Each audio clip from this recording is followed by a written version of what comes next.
All sports, all plays. Yeah. All sports, all plays. All sports, all plays. 365, we making a plays. You talking the game, get you through the days. We're high in the court, the dime in the lane. Variety, topics, living the same. All presentation, sports information. Hitting the airways, taking the nation. All sport, all plays. Like working your faces. Grace up the field, so tie the laces. All sports, all plays. Network. All sports, all plays. Network. We on top of our game. All sports, all plays. All sports, all plays.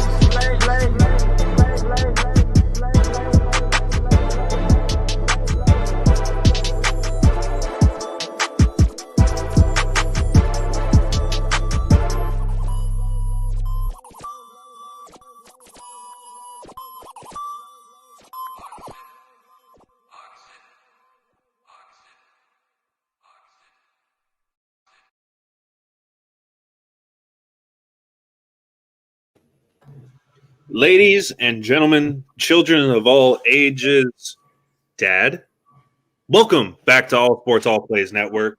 My name is Will Polston. Alongside with me are the two most beautiful gentlemen not named Will Polston on this episode tonight. Above me, we have the one and only man behind the scenes. Put him in front of the camera today, Mr. Nate the Great. How we doing, my guy? I'm doing fantastic, but before we go, that 2-0 Canucks sign, that's the score right now. I just felt like putting up the live score today. I don't know why. I just did. I love it. He's feeling giddy. He's in there.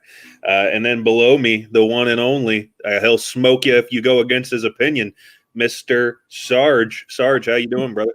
Doing great. What a weekend for sports. What'd you say? I couldn't agree more. I tell you what. Like that was hot and championship games. I mean, it was good. Doesn't get better than that. Tell you what it can get better than, you know what, watching sports and all is great, but what's better than something for free? I mean, who just gives out free things nowadays?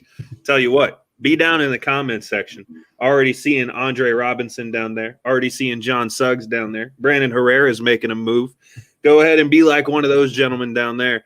And throw your name in the comments section. Be down there. Be engaging. Be active. If you throw your name in the comments section, you like the video, react to it, share, whatever it is that you can do to help build the brand, we'll all tally it up at the end of the month, and you could be our next viewer of the month. Tell you what, it's a steal. Nothing is better than free. But we understand some people are a little hesitant in the comment section. Some people may not catch this live. So if you want to go ahead and message us, any one of us all here on the network, or or one of these three beautiful gentlemen, go ahead and message one of us. And $14.99 plus shipping and handling. Again, $14.99 plus shipping and handling. Size is small to 2X. If you go a little bit above that, like your boy here, we may ask for a little bit more to compensate, but it's all good. You're still getting off with a pretty good deal. Those things used to be $25, so hey, get them while they're hot. But let's jump right into it. Brandon Herrera, shout out to the comment section, beating me to the punch. Jefferson is not a snub. You're correct. Okay, I literally Googled Pro Bowl snub, threw in the first picture I found. I think I know Jefferson made the Pro Bowl. It doesn't make sense. I understand, but here we are. So let's start with the Pro Bowl. Obviously, this is Pro Bowl week in the NFL. I don't want to hear anything about the Super Bowl this week. I'm tired of it. We're going to hear about it all next week. So let's get the Pro Bowl out of the way, because what's more fun than pooping on the All-Star game? We got to talk about the Pro Bowl snubs. Obviously, every single year there are players that play phenomenally, but only so many people can go from every single position. Sarge, I'll start with you. Whenever you saw the rosters come out for the Pro Bowl, what name did you think was really left off the list? First, I want to give a shout out to John Suggs to the Panthers. Got to represent right here. Got to represent. That's all I got to say with that one. The biggest name I saw was Calvin Ridley from the Atlanta Falcons. Even though he only played 13 games, he had 77 receptions, over 1,100 yards, and 9 touchdowns. I mean, I know it's not like the DeAndre Hopkins area, but look what team he was playing on. I mean, come on, get this guy to the Pro Bowl right now. Right now. I'll pay Dick.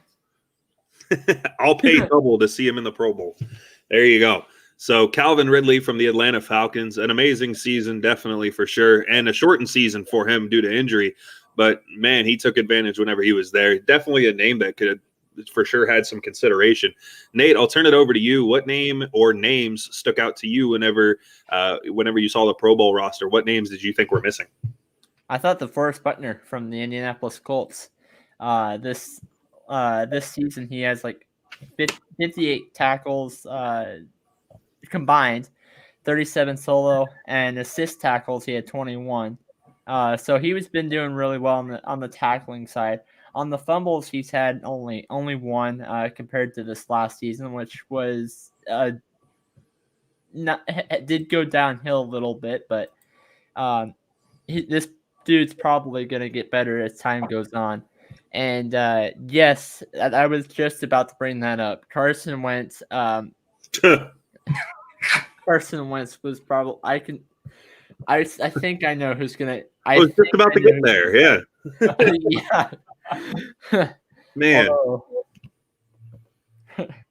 How do you steal my thunder like that? I mean, I had that name ready to go. Now I got to come up with a different answer. Thanks, ASAP Network. Be down there stealing answers. I agree with you with DeForest Buckner. I think DeForest Buckner should have been up there for Defensive Player of the Year talks. I think it's crazy that he's not there in the Pro Bowl.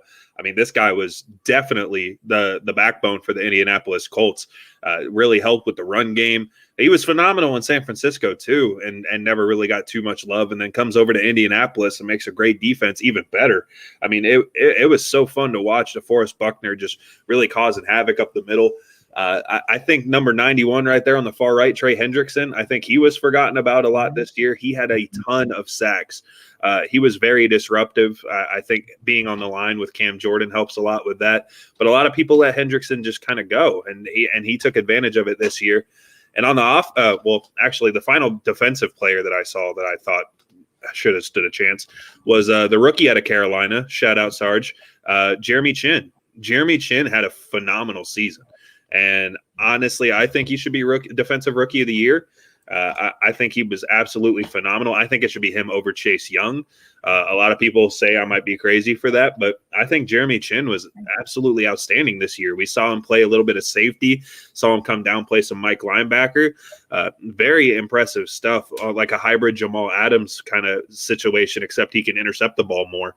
It's more entertaining to watch Jeremy Chin, and a small kid, actually out of my hometown at Southern Illinois University. I actually grew up about 20 minutes from there, which was a cool story to see him not only get drafted high, but then perform at the next level as well. The offensive name that stood out to me, other than Calvin Ridley, was James Robinson, the running back out of Jacksonville. I thought he was phenomenal this year, over 1,000 yards, 7 rushing touchdowns. Folks, you know how hard it is to get a running game going in Jacksonville? You're behind almost every single game. It's crazy. And not to mention, he was undrafted. He wasn't even put in the draft. That's just to show you how crazy this was. And I understand that, being undrafted doesn't make your case any better. You're in the NFL. I guess it's more of a phenomenal story, but he also performed really well. I want to say, I know he finished top 10 in rushing yards. I don't know where in that top 10 he finished, but I know he was up there. 7 rushing touchdowns is a little low, but at the same time, Jacksonville didn't score that much. And, Jacksonville, the worst team in the league, they're not going to be running too often because they're not up a lot. They won 1 game all season, and it was week 1. Okay, so after that, you don't expect his stats to be there, but 1,070 yards and 7 touchdowns is phenomenal, especially from an undrafted rookie. I understand you can only take so many running backs, but and the running backs they took definitely deserve to be there. But I think he was phenomenal. Shout out Brandon Herrera. Great point in the comment section. Kendall Hinton should have made the Pro Bowl for Denver. I don't know if I agree, but I like your enthusiasm. I tell you what. Hey. If his wristband thing made it to the Hall of Fame, then this dude should definitely be in the Pro Bowl. No, I'm kidding. I'll be honest. I'll take one up for Brandon Herrera over ASAP Network because I think I take Kendall Hinton before I took Carson Wentz, but maybe that's just me. Can we talk about how bad the Pro Bowl is? Like, the Pro Bowl is so bad, and it's not even from snubs. Like, it has nothing to do with the people that are out there. You know, most of the time, you know, they only forget a couple of names. It's never really that bad, but it's so terrible to watch. And now this year with COVID protocols and everything, it's on Madden. Like, this is terrible. Absolutely horrendous. Anybody, open floor, go ahead and just rant a little bit about the Pro Bowl, either one of you.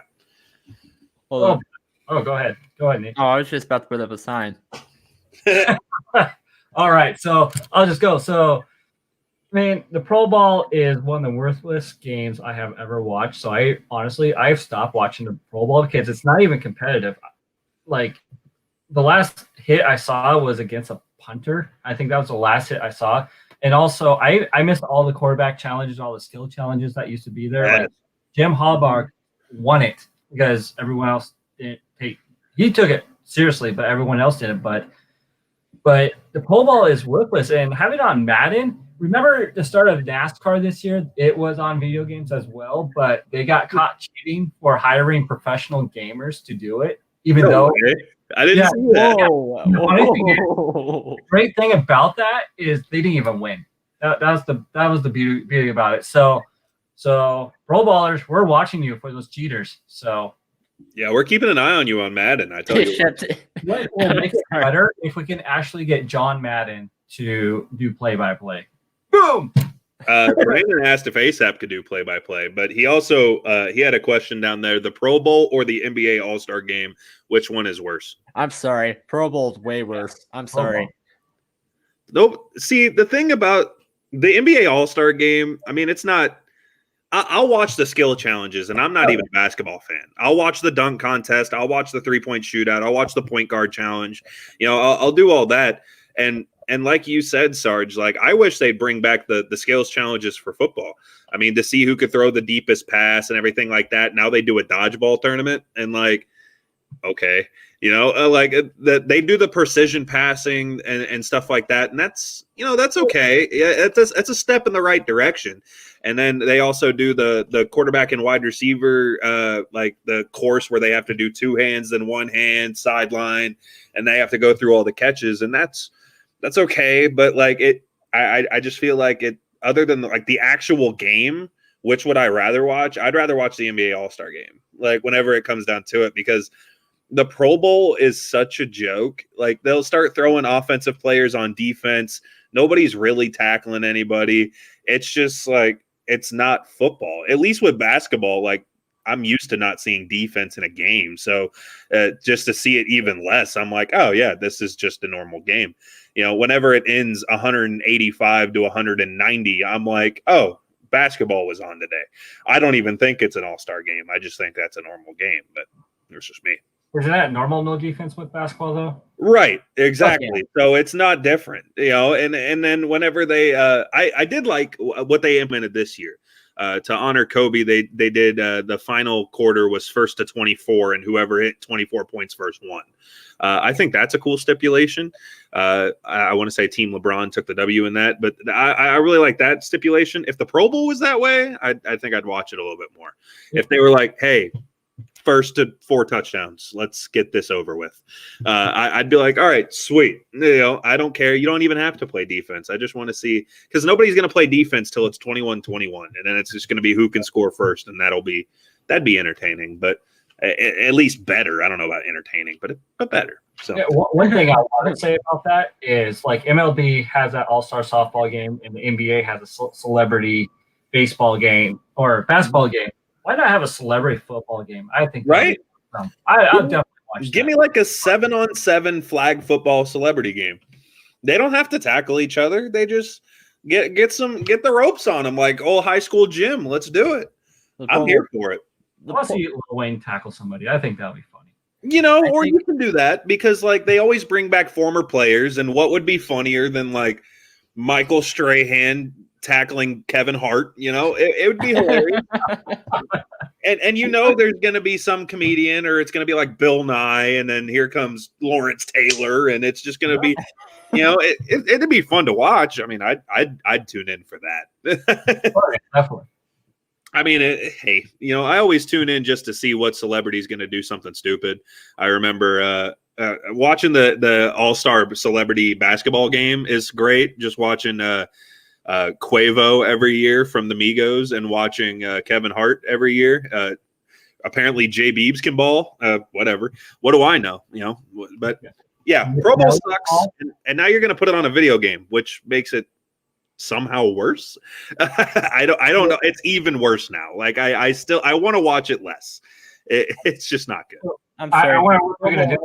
In general has just been it's just been bad ever since Troy Aikman got his first Pro Bowl appearance. So that's how you knew it was rigged. Yes. Yes. At least it's not. The one thing I will say is at least it's not fan vote, because that's the one place where the MLB All-Star Game falls short. And yes, there's not an entertaining All-Star Game. Okay, they're all bad. Baseball's the closest one, and it still sucks because the best players don't even go because it's fan vote. And so when you're a great fan base like the Chicago Cubs, and you just vote your whole infield in, and all of a sudden they're the starters. When your second baseman's batting 220 and your shortstop's batting 250, like that's not an all-star. Okay, but yeah, it is what it is. I mean, imagine NFL being fan vote and all the Dallas Cowboys players get in. Kill me. They'll still lose. Nothing, no matter. They've got chemistry, whatever. But nothing still beats when it comes to all-star anything. For me, nothing still beats the home run derby. Nothing will beat that for me. Oh, no. The dunk contest is close, and I'm not a basketball fan, but it's close. But I still got to take the home run derby. But yeah, the MLB All-Stars also has controversy, though. Remember the ties or the Tide back in Milwaukee? Yeah, ties are dumb. No, there shouldn't be a tie. But what do we know? There's a reason why we're on the network and not playing. Yeah. One day this will blow up, and we'll get invited to a celebrity softball game. Fun thoughts with Will Polston. All right, let's go ahead and jump on to the next topic. We've pooped enough on the Pro Bowl. Let's talk. Let's keep it in football here. Over the week, in this crazy week that Sarge alluded to earlier, Matthew Stafford had officially requested a trade from the Detroit Lions. Thank God. For this guy's career, nobody needs it more than Matthew Stafford, a guy whose prime was wasted in a vast black hole of a football team. If you're watching this and you're a Lions fan, I'm putting it nicely. Let's say it that way. It's a place that's ruined a lot of careers, and Matt Stafford is a quarterback that needs to be appreciated. He needs to go somewhere else and show his talents. So, actually, Brandon Herrera said NHL All-Star Game is fun to watch. That is true. I forgot all about that. That they actually play. It's entertaining. It's nice. But yeah. So Stafford to Minnesota. Yeah, for Kirk Cousins. Yeah, let's move on. So what do we agree on, guys? Did we agree on 3 teams? Did we agree on 2? Regardless. Nate, I'll let you go first. I know you probably have a group of teams that you think Matt Stafford should go play for. So go ahead and give us your list. Yes, I have 3. 1, I could see the Carolina Panthers because I don't know what's going to happen with Teddy Bridgewater there next year. I picked 3. 2, San Francisco 49ers. They went from a team that made it to the NFC Championship game, and now all of a sudden they're not even a Super Bowl team anymore. That quarterback, when you have a backup quarterback who's almost putting it up to the same level of stats that Jimmy Garoppolo is putting at, that's just awful. So I can see Stafford going there, and I also can see the Rams getting Matthew Stafford. And all right. Carolina, the Rams, and the 49ers. All right, Sarge, 3 teams that you think that Matt Stafford should go to because anything's better than the Lions. What I like about this, though, is like it was both the Lions and Matthew Stafford was a mutual agreement with it. So that's one thing I liked about it. Amen. My first pick would be the Indianapolis Colts. The reason I say that, they got Phillip Rivers retiring. Then I believe Jacoby Brissett is. I think he's going to be let go with that, and that's going to leave Jacob Eason from Washington, who has an arm, but he's not accurate whatsoever. The reason I say that because the Indianapolis Colts are projected about $7 million worth of cap space, and I think Stafford has like 2 years left on his contract with that. So that was my first pick. My second pick was going with the New England Patriots because I do not believe that Cam Newton is going to be back for the Patriots. But what he could get is maybe do a deal with Kenny Golladay that was for the Lions because Stafford only had Calvin Johnson as his only receiver pretty much, or only offensive weapon the whole time he was there. But the only downside about that is Matt Patricia is back with the Patriots, but at least he's not in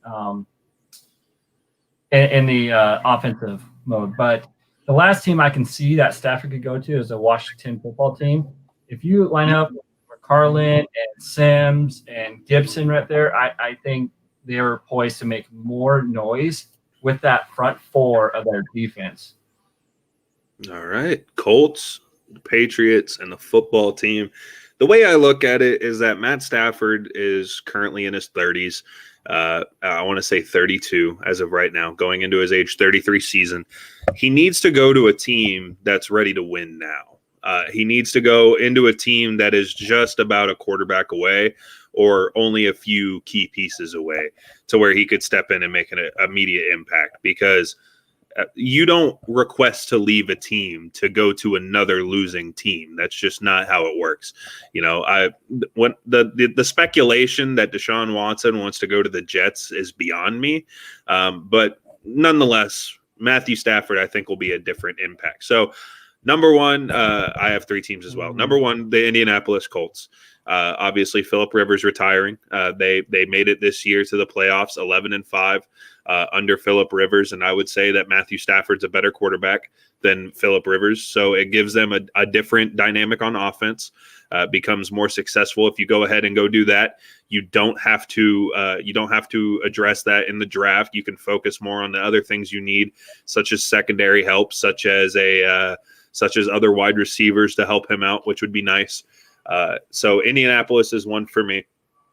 Number two, I would go with the Rams. I think that Jared Goff, obviously Sean McVay came out and said that they're not exactly comfortable with Jared Goff right now. They're not sold he's going to be the guy. And so why not go get the guy then? I'm sure Jared Goff has trade value. He's got a couple of playoff wins underneath his belt, a Super Bowl appearance.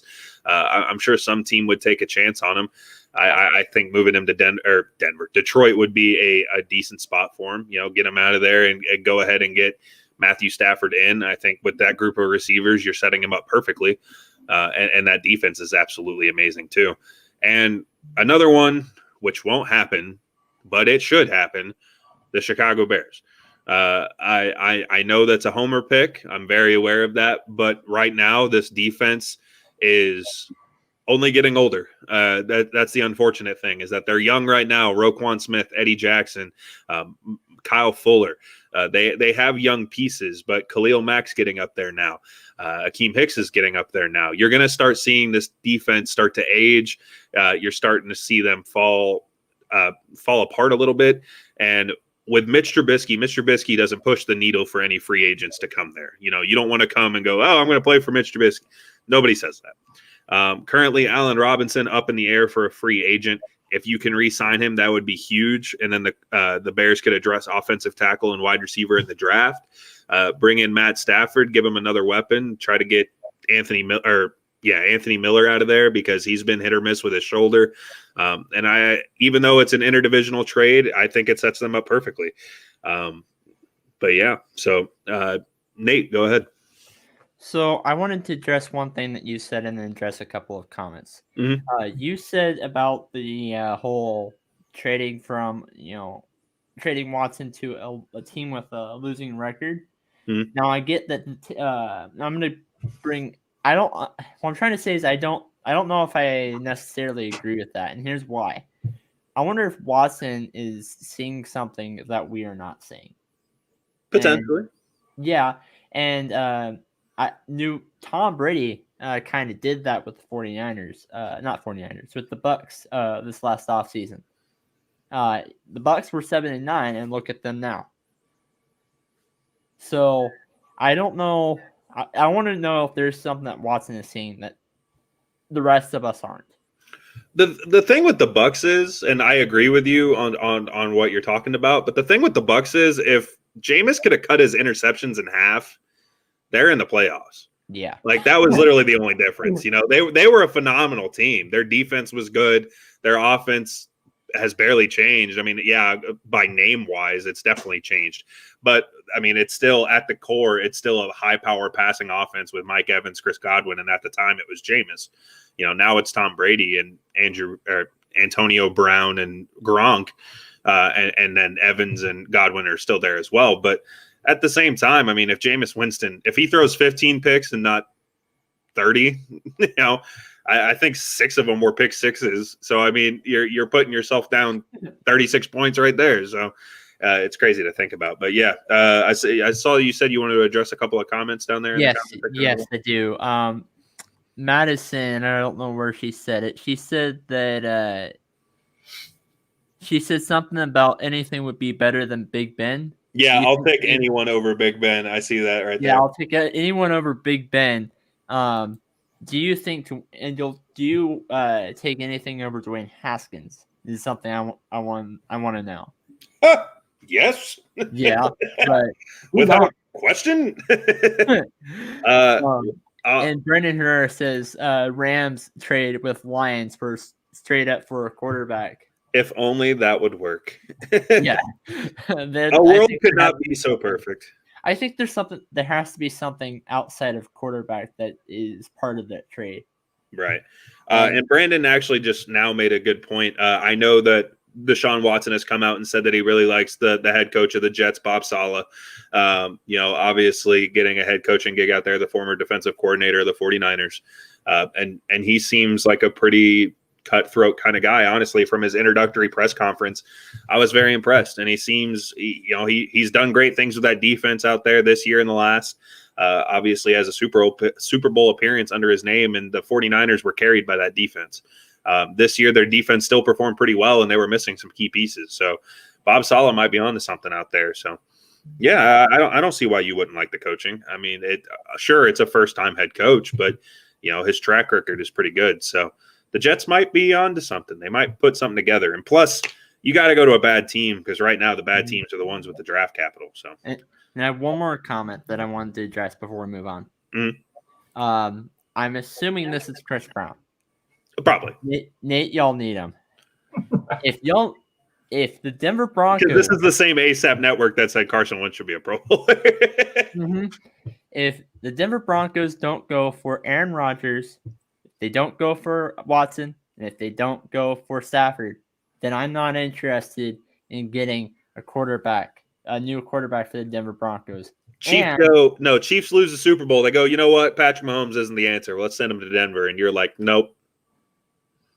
No, because he would be under one of those. Okay. His contract's too high. I don't want him. Okay.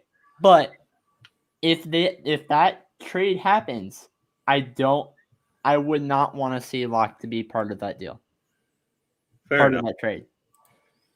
Fair enough. Okay. Now I'm ready. There you go. Those are the comments I wanted. Mess Around says anything can't be worse than Adam Gase, which is fair. Let's go ahead and move on to the next one.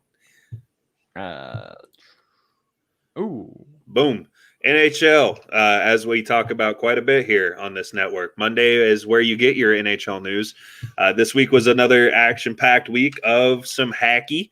So let's talk about some of the surprises this week, or some of the games that stood out to you, whatever the case may be, however you went about this topic. I'm not sure exactly how everybody went about this topic. I know we just kind of talked about NHL topics being a thing. Nate, I know you had asked if we could make this a frequent thing on the network, so I'm assuming you have something to say. I'll let you go ahead and take it first. Actually, can you go first, Will? I need to update something. Yeah, absolutely. So, Coach Cam and I were talking about it here in the group chat the other day, and that's actually why I put this picture. My surprises of the week were that the Ducks beat the Avalanche and the Kings beat the Blues, and not only that, but handily too. If I'm not mistaken, the Blues lost that game. Oh, hey, thanks for the score update. But if I'm not mistaken, the Blues were down 5-1 at a point in that game, which was crazy to me. I mean, the Kings have been a terrible hockey team for I don't know what, last 6 years or so. Been not that great. And the Blues were coming off a 4-2 victory over the Kings, and then went on to face them again and lost 6-3. Allowing 6 goals is a head scratcher for me, especially for St. Louis. But this is already a team that's allowed 8 to Colorado. But Colorado is a different animal. There's a big difference between the skill level in the Colorado Avalanche and the Los Angeles Kings. So that one threw me off. And then the other game, the same exact day, the 24th, which was yesterday actually, was that Avalanche game in which the Avalanche lost to the Ducks 3-1. You got to do better than that. Absolutely 100%. You got to do better than that. The Avalanche are a better team. We've seen them, like I already said, we've seen them drop 8 goals in a game. So they've done good things. I mean, they are the Vegas odds Stanley Cup champion right now whenever it comes to sports betting. And so to see them drop to a team like Anaheim, another head scratcher to me. These are two teams that between the Kings and the Ducks, they're combined 2 wins, 4 losses, and 4 overtime losses. So they have 2 wins and 8 losses combined, when the Blues and the Avalanche combined for 6 wins and 4 losses. So it's crazy to think that these teams were coming out here, and I understand they split the series, they split the weekends both times, but these are just games that they need to win. These are games that the Avalanche need to win, the Blues need to win to keep it up. So I'll turn it over to you, Nate. Yeah, I was actually just about to bring this up, but how about that? I know these two teams are trash, but the score kind of shocked me. You talking about old buddies Blackhawks down there? 6-2. They're so bad. Yeah, 6-2. Blackhawks. But hey, back-to-back W's, baby. Why don't you talk about how you don't have that first overall pick anymore? No, you poor guy. You poor guy. I don't want to talk about it. The win didn't shock me. The score did. Absolutely. I mean, any defense in that game is shocking. The Blackhawks putting up 6 is nuts. So congrats to your Hawks. What was surprising for you this week, other than the fact that your team scored? Now we're out of the running for the top draft pick. Okay, hold up. The Ducks' combined record is 4-4-4 now because of those 2 wins. Okay. Going into those games, it was 2-4-4. Just want to clear that up. I didn't want to. I'm not uneducated. I know what I'm talking about. Yeah, my surprise is actually the Edmonton Oilers. I mean, I thought they would be coming out hot, even having like the MVP candidate on their team, McDavid. But other than that, they've been slacking on me, to be honest with you. And I'm kind of surprised about the Jets also. And one thing I'm not surprised is the Senators. They're horrible. They're still bad. Yeah, like the Blackhawks. I don't know how they score that many goals. I mean, it's beyond me. But hey, 2 in a row, I'll take it. That's actually who the Canucks are up 3-1 against right now. Is the Senators? They are not good. My still surprise team so far, even after week 1 and week 2, is still New Jersey. I came out here; they were 1-0-1 last time I mentioned them. Now they're 3-1-1. They're ridiculous. They're actually really good. Jack Hughes has been phenomenal so far this season, off to a very hot start. And I'm still just blown away that they even are making the goalie position work right now on such short notice. But right now, Jack Hughes in 5 games, 7 points, 3 goals, 4 assists. Their goalie has been absolutely their goalie play in general has been phenomenal. Just yesterday, Scott Wedgwood got a shutout. So congratulations to him shutting out the Islanders. They've been a fun team to watch, like really fun to watch. So yeah, I'm still enjoying New Jersey hockey. I'm still enjoying my Tampa hockey, even though we lost to the Blue Jackets the other night. Cried a little bit, got a lot of PTSD from that one. But other than that, I've been doing all right. Hockey's coming up. Sorry, misheard you. No, you didn't mishear me. I did say they were. I did say that record. I was just. I was implying that it was before the game, and I fumbled the bag. I'm sorry, Brandon Herrera. I love you. Let's go ahead and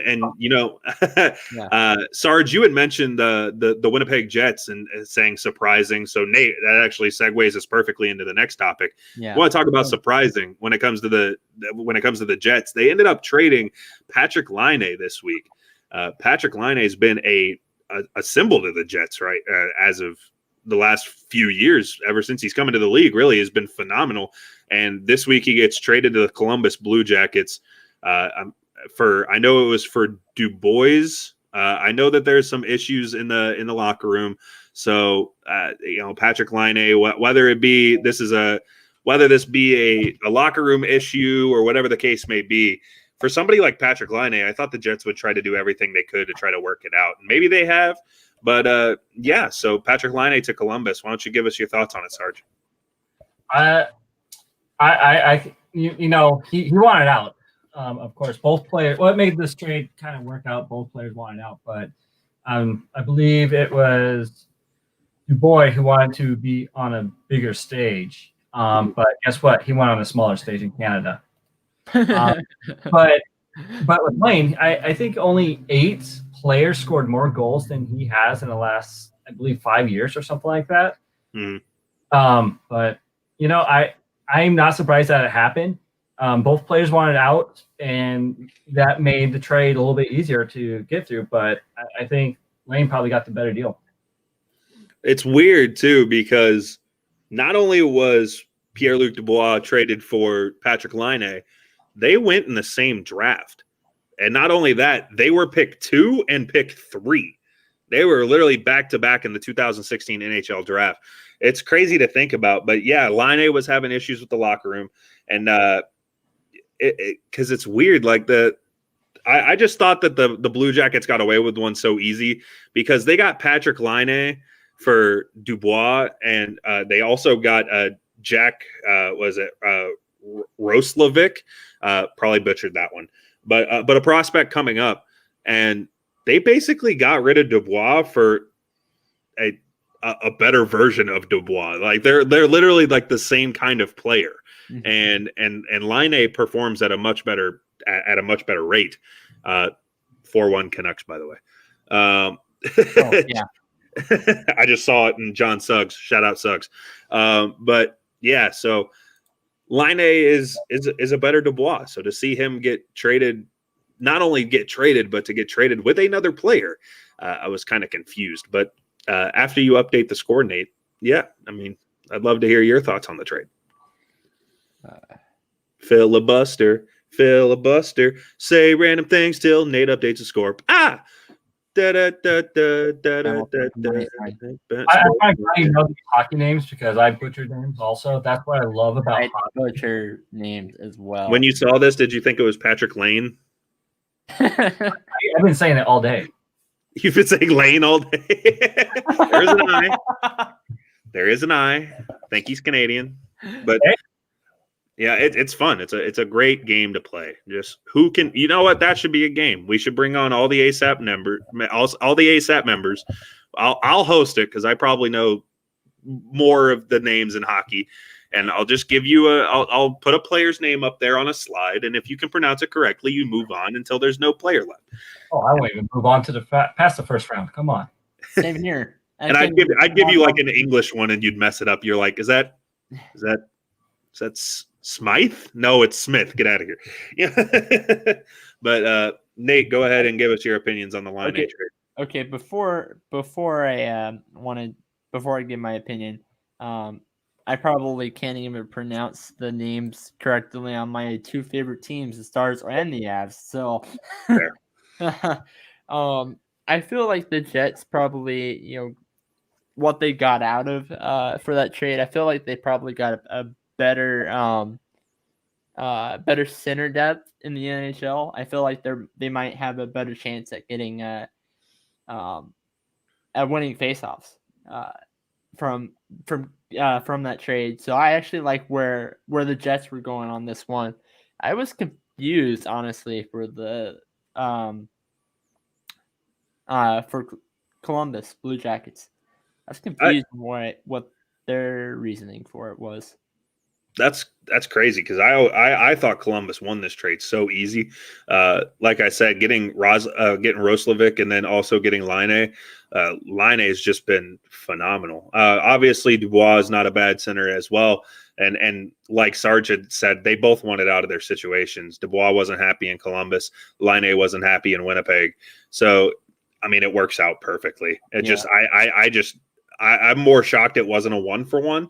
I don't know if it was salary compensation or what the situation was in which Roslovic was traded in that deal as well. But congratulations, Laine, to the Blue Jackets. Congrats on getting out of your situation. I take that back. I feel like, what Blue Jackets got out of is I think that they have a better shot at shooting goals during the power play. I feel like they will do that as well. So there is something I think that that the Blue Jackets got out of it, but Laine is definitely more of the pass first kind of shoot later, and he will add a little bit of depth to their power play unit because Dubois is more two-way. Dubois plays a little bit more defense whenever it comes down to it. But yeah, I mean it's an interesting trade. It was a head scratcher for me. I saw it at work and I was kind of shocked. But hey, if you're not happy with your situation, obviously they're probably going to do what they can to get you out of there. So I really only think they made that trade because of the locker room and both teams want out of their. It's the best for both teams. Obviously you don't want anybody in there who's toxic to the locker room, and both of these guys just didn't like their situation. So yeah, let's go ahead and move on to the next one. I think we got some baseball topics to talk about. It's been a dead offseason up until 2021. And then 2021 said, offseason, oh yeah, that's a thing. Let's sign everybody. And it's been entertaining now. We still have some pretty big names out on the market, but right now the Kirby Yates and George Springer have both signed with the Toronto Blue Jays in a packed AL East now. I mean, it's nuts between the Yankees, the Rays, and the Blue Jays. It's starting to really heat up. So, Nate, I'll turn it to you first. We have Yates, who signed for 1 year, $5.25 million, and we have George Springer, who signed for 6 years, $150. 6 years, $150 million. So both of these players coming in. Springer locked up for long term. Yates more on a prove it deal. Give me your opinions for these signings for the Blue Jays. What I think I really like what the Blue Jays have been going on this year, not just with these two signings, but what they've done this offseason so far. The one thing I don't like, and I know Trey brings this up a lot, but I'm kind of in agreement with him.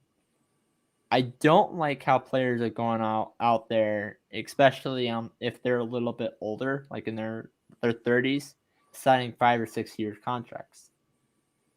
Because you don't know what you're going to get 2 or 3 years down the road. Which is fair. Whenever you look at it, George Springer, is he 30 now? Is he 31? 31. So 31, signing a 6-year contract, taking him all the way up to his age 37 season. Yeah. That's a hefty amount to be paying a 37-year-old. And the one I always reference is Albert Pujols. Albert Pujols signed a 10-year deal at the age of 31 as well. Right off a World Series ring out in 2011, signed that 10-year deal. This being the final year in his contract, and he's going up on his age 41 season. And he's it's not Pujols. I can tell you that. It's definitely not the Pujols that we saw in St. Louis. Obviously injury issues and everything kind of comes with that, but that's 10 years ago at this point. 10 years. It's been phenomenal to see his career play out, and he's one of the best to ever do it. But it's just not the same guy. You're really not getting him. So I see where you're coming from with that, George Springer. That's a long time to sign with a 31-year-old. But Sarge, I'll turn it over to you. Okay, Blue Jays to the World Series. That's a hot take. Ooh. That's spicy. I like that, Brandon. Despite all the things that the Mets have done so far, this is a question towards Brandon Herrera. Despite all the things that the Mets have done so far, do you think they're not going to make it to the World Series? That's a good question. We might have that debate next Monday because that's a good question. Like the Mets have done a lot, but the Padres have done a lot too. The Padres have made less moves, but bigger moves, and they've done a lot. But yeah, I'll turn it over to you, Sarge. What are you thinking with these the Yates and Springers deals for the Blue Jays? I think it's great. I think Toronto's going to make some noise and actually probably surprise a lot of people fighting for the AL East title because I know that Yates kind of had like a injury riddled season, but his last 3 years have been his ERA has been 3 or below after like 60 appearances. I mean, that's a great deal, and I hope that he can accomplish that during his time with Toronto. And we know what George Springer brings. We're not gonna he's not gonna bring the garbage like the rest of that. That comment, that's ridiculous. Dang. Whew, my stomach churned a little bit. Wow. I think Brandon's getting delusional. Dang. Okay. Now this comment too.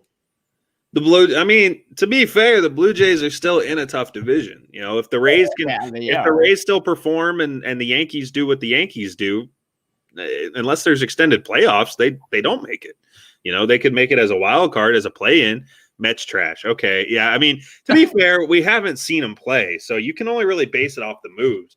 I think the Mets have had the best offseason so far, but whenever, at least when it comes to improving your team. But I like the Mets this year. I like the Padres this year. I like the Blue Jays this year. I'm not high on the Rays. I think the Rays are going to miss some time. I think if any team's going to miss the playoffs, it's going to be the Rays. Whenever it comes down to that, because the Rays lost Blake Snell and Charlie Morton, and so now you're relying on Tyler Glasnow, Ryan Yarbrough, and whoever you decide to put in at 3 and 4, because they're going to have an opener day. It's Kevin Cash. It's what he does. They will never be 5 starting rotation pitchers in that lineup again, which is nuts to think about. I think Kirby Yates is, but whenever it comes to this, I think Kirby Yates is by far the better signing. I wish that they did it to more than 1 year. I think Kirby Yates is still one of the more elite closers in the game right now. He's very fun to watch. And yes, he had an injury-riddled season. He is getting a little bit older. But whenever he's on his game, he is the one of, if not the most dominant closer right now in the MLB. 2 years ago, I think he led the National League in saves. He's been phenomenal. To only have a 1 year deal, especially after the Liam Hendricks signed with the White Sox for about $16.5 million a season, and then he comes out and signs a $5.25 million contract. I thought it was weird because obviously Liam Hendricks was going to set the market for the closer deals, and we saw another closer sign this week too, and we'll get to that here on the next slide. But Yates could have gotten so much more money, I think. Like as a Cardinals fan in the Cardinals organization, I would have given him way more money. Like I would have given, if you're only one on 1 year, I'd have given him $8-9 million. I'm shocked he only took that, but maybe it's because he wants to contend. Blue Jays are an up and coming team. If they can figure out what they're going to do on the pitching rotation, they have a terrifying lineup.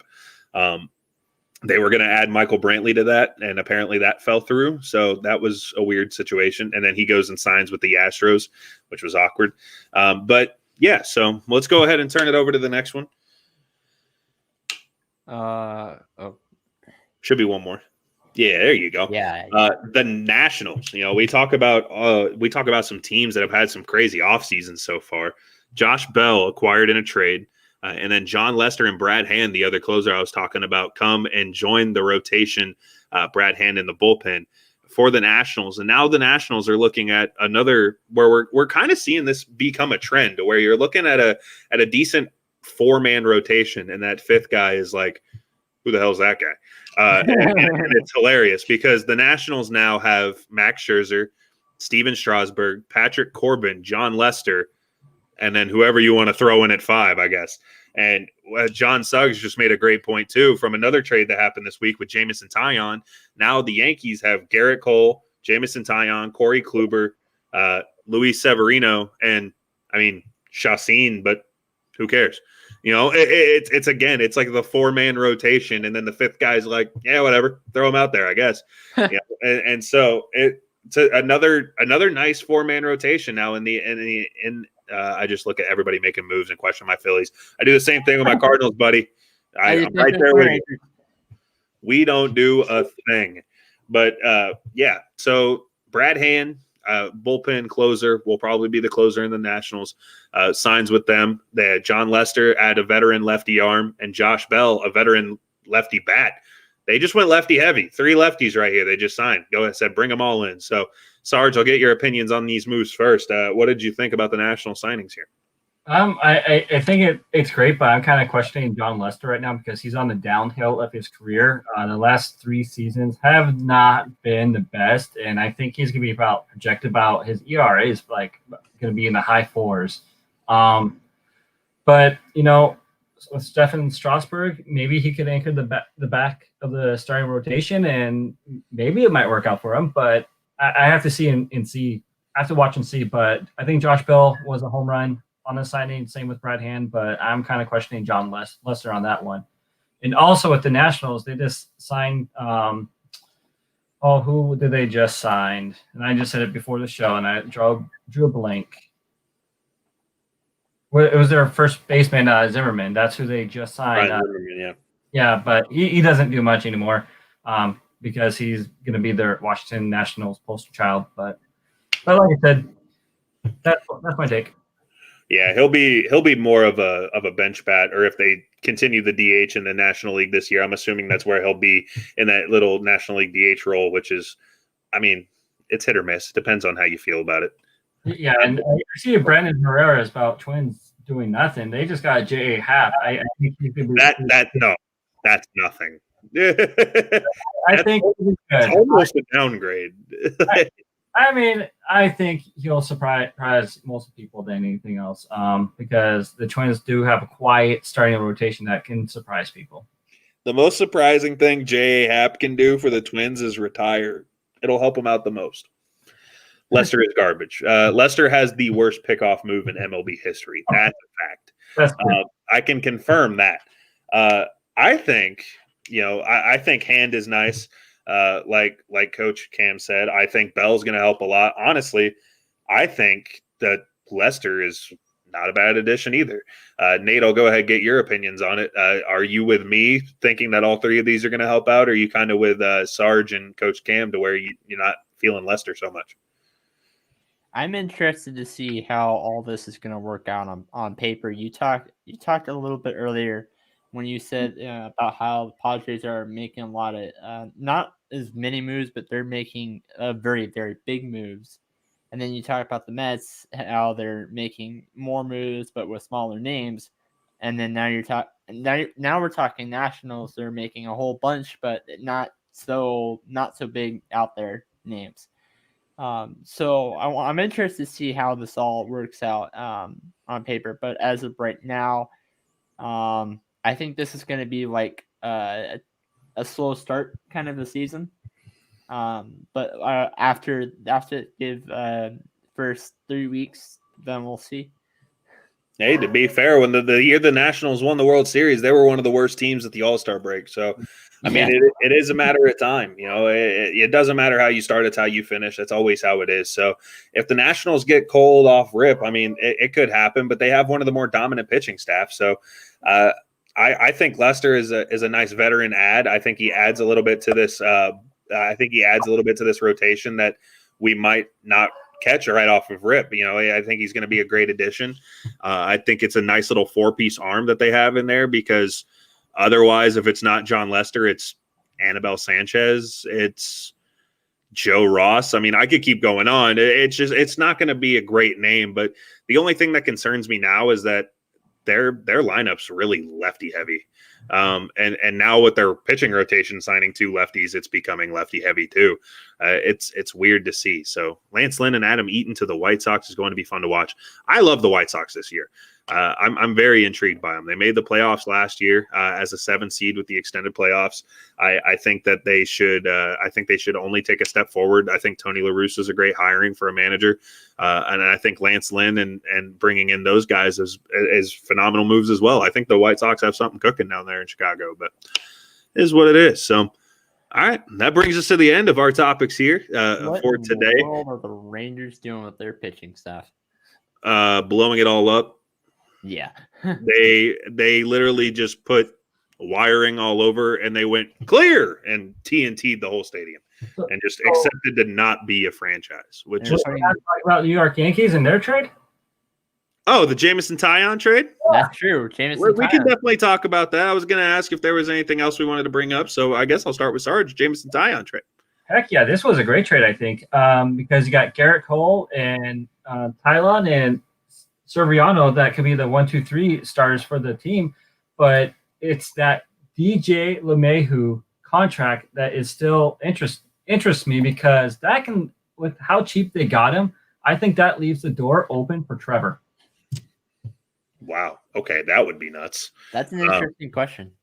Oh, my Lord. I'm so tired of this question. Tony La Russa is old. That does not mean he is old school. Okay, if you go look at those Cardinals teams that he coached to win the World Series, they weren't bunting. Okay, they weren't slapping down little check swings. It was Pujols and Holiday and Berkman. They hit it over the fence. They played new school ball. Okay. I had to pick that up there because I had to pull that up there because that team that you beat in the World Series was my Rangers. So yeah, it was one of them. That's for sure. Shout out to your Rangers. Went back-to-back years and didn't do anything. Yeah. Well, almost new stadium that looks like Home Depot. Congrats on your Home Depot stadium. I've actually never been to the new stadium, but that's. Well, yeah, this was the first year it was open, and there weren't fans allowed. Well, that's true. Duh. No, man. Sorry, that was rude. But yeah, Jameson Taillon trade. Yeah, I mean, it was a pretty big move. Honestly, whenever I was sitting there looking at it, I was kind of like, okay, sure.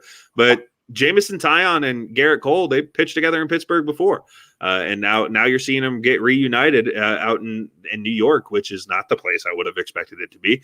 But yeah, I mean, they look like a solid pitching staff. And shout out to the Pittsburgh Pirates, by the way, for having amazing talent and just getting rid of it.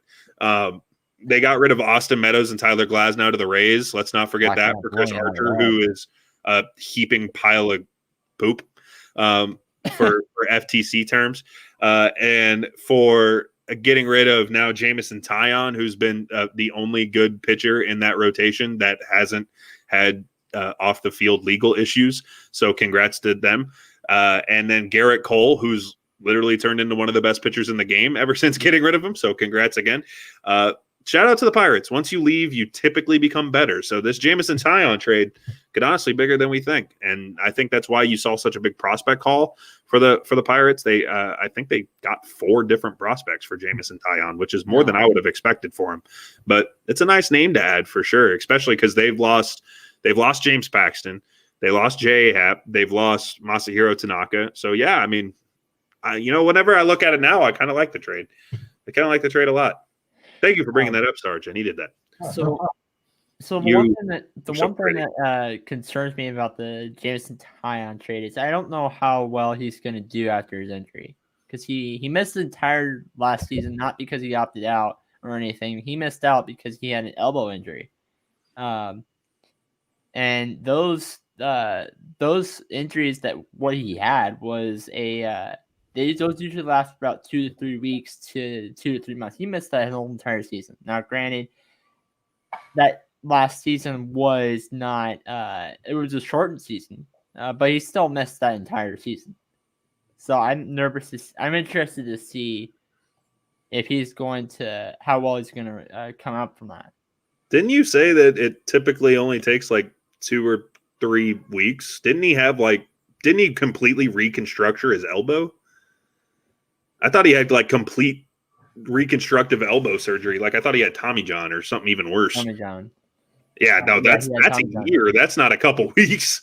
Oh, Tommy John is like a season ender every single year. I mean, it does it. It's like an ACL. Once it's gone, it's gone. You're done, and we're gonna shut you down the rest of the year. Yeah, Tommy John's very serious stuff.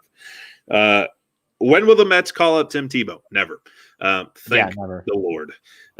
The only way they'll do it is if they're in dead last and they need to sell tickets. And if fans are not allowed, you will not see Tebow. So that brings us to the end. No, I'm kidding. Hey, yeah, there you go. Bring him back to the Broncos. You need a quarterback. That's a terrible idea. One team to another. Yeah, there you go. Drew Lock can go play baseball.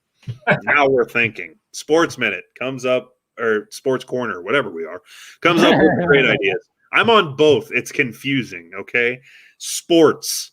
We come up with the ideas here. But that'll bring us to the end here on Sports Corner for Monday Night Sports Corner. So 30 seconds, Sarge. Go ahead and give us your final thoughts. Final thoughts? Boy, I'm drawing a blank, but I just want to say thank you for everyone. I think it's been a while since I've seen these comments blow up on our show, and I just want to say thank you for watching, and hope you guys had an awesome weekend with everything that was going on, and with Conor McGregor coming back and getting beat up. But man, those calf kicks are nuts, and all I gotta say is go Panthers, keep pounding. Rawr. By the way, Sir Purr, the video of Robbie Anderson and the other, I don't remember who the other one was. DJ Moore, phenomenal video. Nate, 30 seconds, final thoughts.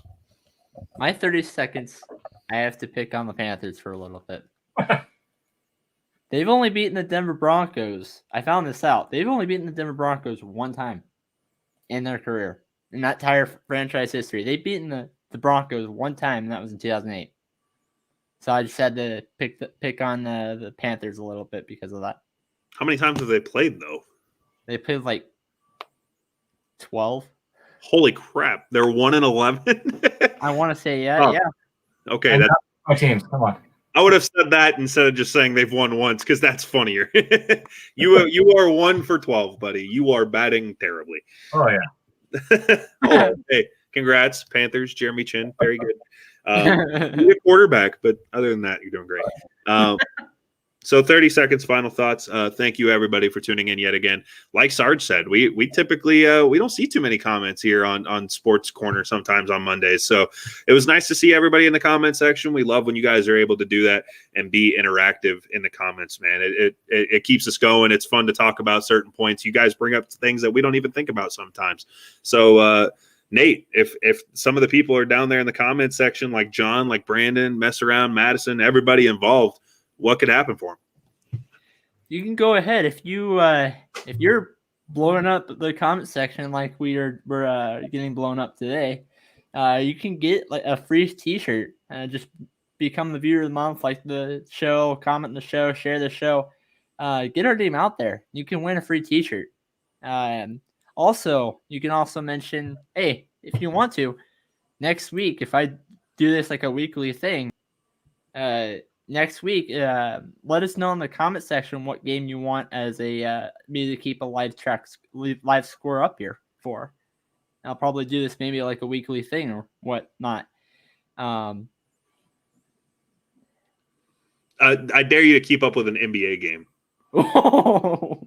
That would be amazing. Every just 2 points or 1 point. Oh, it'd be fun to watch you just have like an aneurysm right here online. But don't forget, if you guys can't go ahead and you can't catch us live, or maybe you're a little shy in the comment section, go ahead, reach out to one of the three of us. We're nice gentlemen. 1 and 7. Okay, that's not as impressive as 12. Okay, still not good, but it's hey, if you win 5 more times, but. Anyway, yeah, no. If you can't be in the comment section, maybe you're catching this on Anchor, or maybe you're a little bit behind. You don't want to be in the comment section. Go ahead, message any one of us or anybody else on the network. $14.99 plus shipping and handling for sizes small to XXL. Again, if your shirt size has got to bump it up a little bit, we got to bump the price up a little bit. It's only fair, but yeah, we can make it work. We'll get you your very own ASAP Network T-shirt as soon as possible, baby. And Brandon Herrera, it's 7-1, not 1-7 against the Carolina Panthers. Tough. Nobody will ever know what the Panthers and Broncos. Nobody knows what the record is. I can tell you that. Not even ESPN. So, for Nate the Great, for Sarge down below, I've been Will Paulston. I want to thank you guys again for joining the ASAP Network, and we'll catch you guys next time. Take it easy. All sports, all plays. All sports, all plays. All sports, all plays. 365, we making a plays. You talking the game, get you through the days. We're high in the court, the dime in the lane. Variety, topics never the same. All presentation, sports information. In the airways, taking the nation. All sport, all plays. They working your faces. Grace up the field, so tie the laces. All sports, all plays. Network. All sports, all plays. Network. We on top of our game. All sports, all plays. All sports, all plays.